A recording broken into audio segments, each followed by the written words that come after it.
Hey, sometimes you want to make a privacy fence, or you just want to have something that climbs up over an arbor or along a fence to look really pretty. What do you put there? We got some great plants that do really good in those situations. The first one is a clematis. And a clematis is a great plant because it blooms. Look how pretty that is. It bloom. Most of the ones that we carry will bloom all summer. Some start blooming in the middle of the summer, but they still bloom all summer. And they are a vigorous climber. And they look really, really nice on an arbor, on a fence. One thing you have to remember about a clematis, though, is their top likes to be in full sun, but their roots want to be cool. So a really great thing to do is, if you already have existing shrubs, plant them down in amongst them so that it shades their roots, and then they grow up in the sun. That's an awesome way to do it. If you don't have shrubs, maybe you have some perennials, you could plant them in amongst. If that doesn't work either, you're not done yet. You can mulch it with bark or with a thick layer of soil pep or something like that.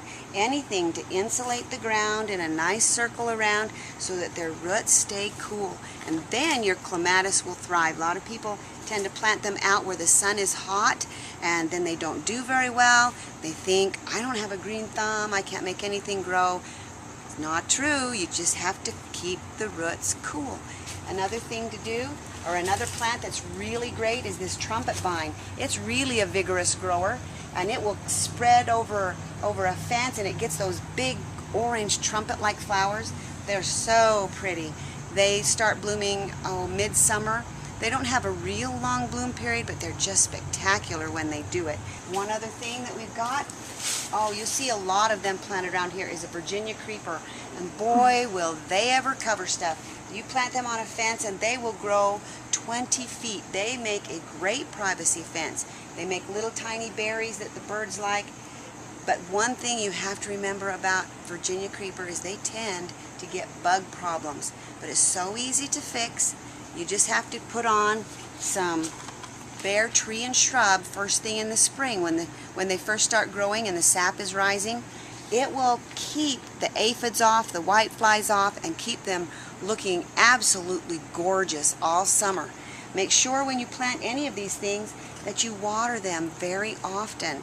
And when you first plant them, don't forget the root starter. It makes such a difference when you plant trees and shrubs, and especially these kinds of things. 3½ tablespoons in a gallon, pour some in the hole, plant it, make a watering hole around it, then pour the rest of it in that watering hole, and then fill that watering hole up 3 or 4 times a week.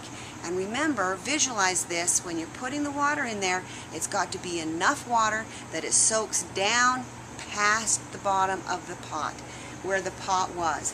One more thing I forgot to mention, when you're planting clematis, the one thing they hate worse than hot roots is to be pruned. So don't ever prune them, except first thing in the spring when it's coming out and you can see there's dead stuff that's not coming back. Then you can cut that off, but don't prune it otherwise. And if you want to use any of these plants to make yourself a privacy screen, it's going to look awesome in your yard.